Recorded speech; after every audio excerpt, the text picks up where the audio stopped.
Good morning, everyone. Today I am talking about how to get our family on board with decluttering. My name is Marianne. I live here in Canada with my husband and kids ages 6 and 7, and I make videos on simplifying life and motherhood through easy organization and decluttering. I share these videos to try to inspire and encourage others to reduce the overwhelm caused by clutter and create a simplified home so we have more time and resources and energy to focus on all the best parts of life. As I said, we are talking about getting our family on board. This is one of the biggest complaints, struggles, questions, complaints I get from everyone that I talk to. And so I'm addressing it today. I am sharing specifically 5 tips on how to get your family on board. These have tips that we have used in our house. I feel like have worked for the past few years. So as always, I encourage you to take what works for you, take what speaks to you and what will work for your family and leave the rest. Tip number 1 is to make it an automatic routine.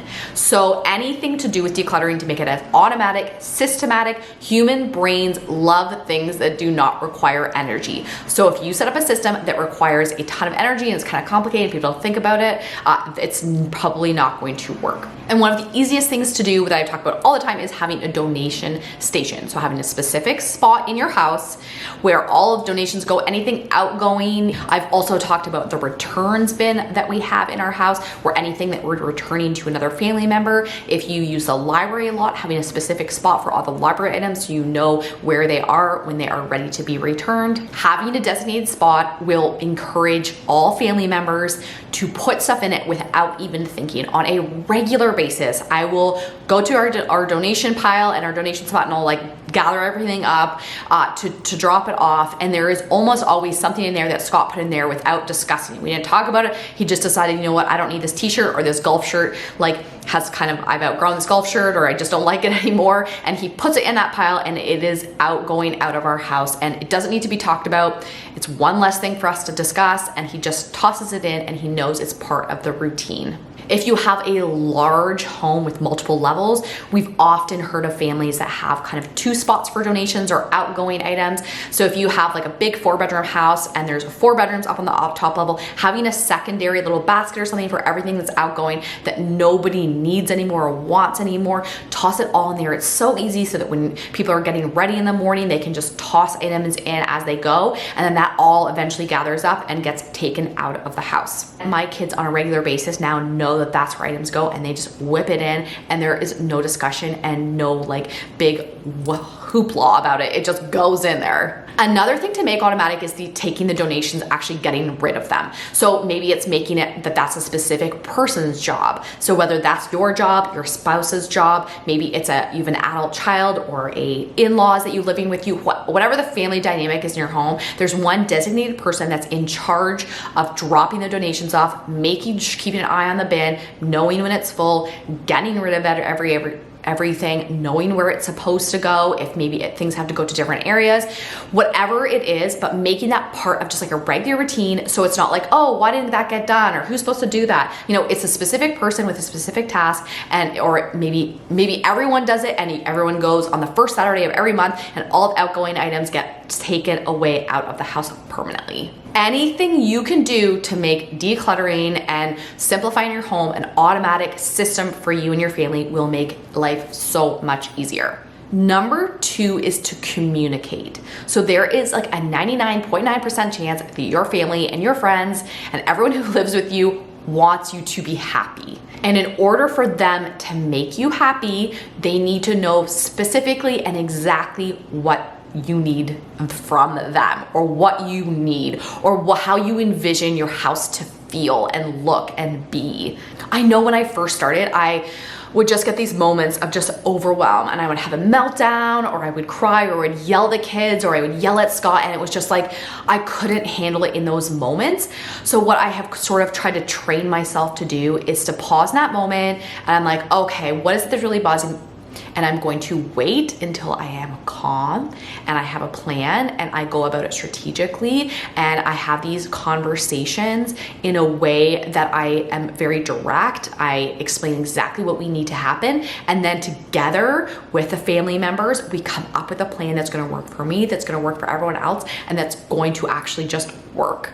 This tip also applies to extended family and friends. So if you have an in-law, a mother, a father, an uncle, an aunt, someone who's maybe contributing without even knowing it to a lot of like the excess, a lot of the clutter in your home, by communicating that very clearly, what your goals are, what you're trying to accomplish to create this peaceful home, and being very honest as much as you possibly can with these people, it really will help. Let's say, for example, you have an aunt and uncle and they love spoiling your kids, and you have young kids and they want to, buy 5 huge toys for them for every birthday or at Christmas or whatever. And if you speak directly and you say, we, acknowledge and we love your gifts and how thoughtful you and how generous you are, that is so wonderful. However, we are right now at a point where we just can't manage all of this items in your home. It's just too much for us right now. So maybe instead you could spend the day with them. You could take them out for lunch, take them to the movies, whatever it is. Usually people are pretty receptive. Like if you are really genuine with your challenges and your concerns and what's bothering you, people want to make you happy. Be open, be honest, and be clear. Tip number 3 is to do a challenge. So I love a declutter challenge. I have shared this so many times. You could do a 30-day challenge. You could do a 100-item challenge. You could do a 30-item challenge, which are usually super fast, do super quick. You could make it a competition between family members. You could create teams if you have a big family.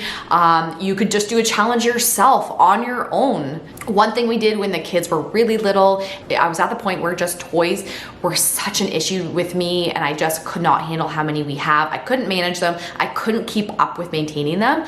And so I put every single toy we owned on the living room floor, and I gave each kid a box, and I said, you pick your favorites and they fill this box, and each of you can have 1 box worth of toys.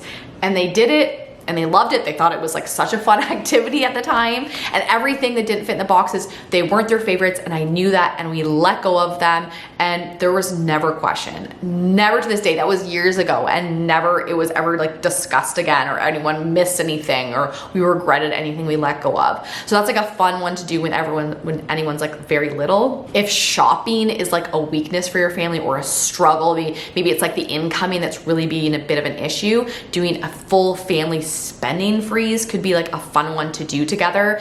Not only is it perfect to kind of slow down the incoming, but often even doing it even for like a month or a week, it can create new habits that will most likely carry on forever. Challenges are another thing that are good to do or make it automatic at like a designated time of the year. So let's say, it's become a routine that every single December 1st, we go through and do a big pre-Christmas purge, maybe before we decorate, or maybe it's something you do the weekend before school starts every year, and you go in and you reset the whole house, and everyone does a big purge of like maybe their specific areas or an area that everyone's been working on together, whatever the case is. But doing like a challenge at automatically times of the year makes it, again, like a little bit less that people have to think about. It's kind of like people are expecting it in the family, and it just becomes a bit of a routine. Oftentimes having a visual will help. So even if it's just for yourself, or if it's something you put on the wall and then everyone can kind of click things off as they go, or it's something that everyone's working towards together, having that visual sometimes draws like the rest of the family in as well. Number 4 is to lead by example. Now, if you have a closet and your partner can see that your side of the closet looks amazing, it's beautiful, everything's clutter-free, everything has a category, everything has a specific has a specific home. When you're getting ready in the morning, you're not like cursing and asking where things are and frustrated because there's too much laundry or you can't put everything away.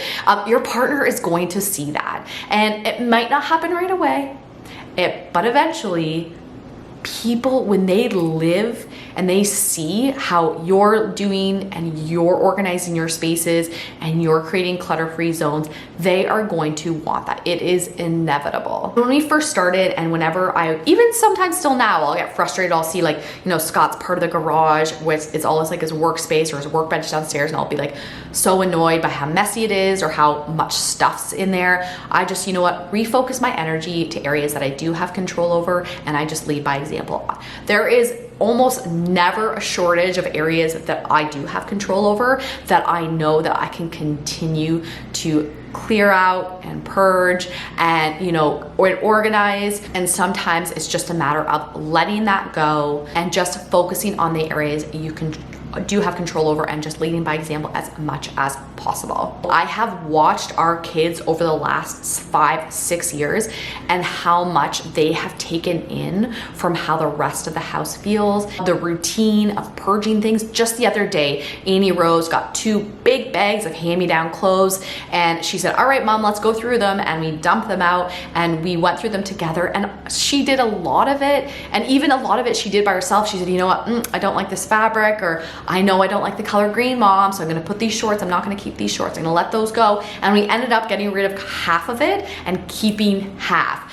Because she has done that so many times and practiced, and she's watched me do it, she's watched Scott and I do it together. My kids just now over the years know, and they've kind of acquired those skills just by watching us.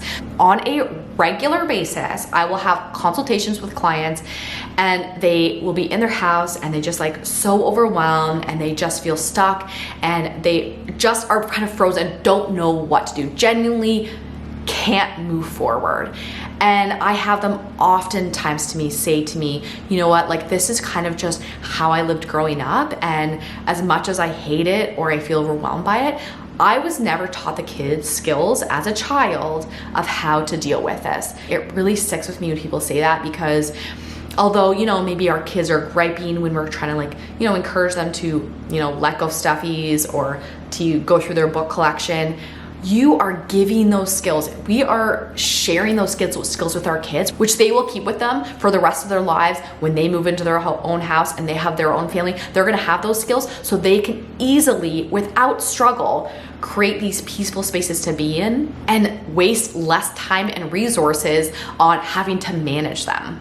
Remember that no matter what, your family is always watching, even if it doesn't feel like it or it feels like no one's listening to you. Number 5 is to get rid of stuff when nobody is home.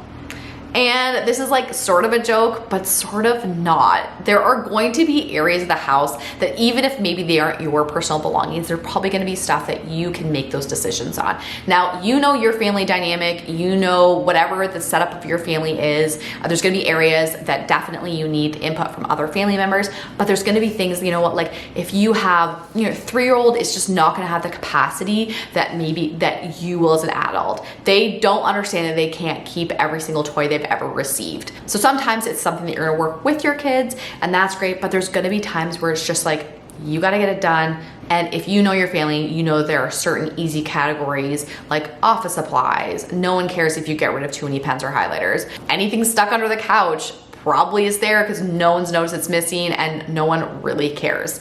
Use your discretion here, but I do encourage you and remind you that there are going to be moments that if you have those skills, that maybe that's something you can take over when other family members aren't home. Related to this, a thing that we do sometimes with clients, say if we're working on a project and they aren't home and we're dealing with it when they're not home, say especially if we're working in the kitchen and there's a ton of duplicates, we will create a box or 2 boxes that's like suggested toss or suggested donate. And then so when they get home at the end of the day, they can see their beautiful, decluttered, simplified, beautiful, organized space. And then all they have to do is have a quick look through that box and make sure that there's nothing in there that, oh dang, I really wanted that champagne glass actually, or this particular spatula is my favorite, whatever it is. But otherwise, there's a good chance they're gonna be like, yeah, I don't care about anything in those boxes. take them with you and they're gonna enjoy that space. So the same thing often with your family members, where if it's just at the point where it's something you need to get done and you wanna do it yourself, is to create like little boxes at the end of the day that they can review so you don't actually get rid of anything without their permission. And please remember, everyone, that huge change does not happen overnight. These are small little tips to take with you and to create change slowly. Remember, progress over perfection. Thanks so much for watching, guys. Thank you as always for being here. I so appreciate it. Have a great day and I will see you very soon. Bye, guys.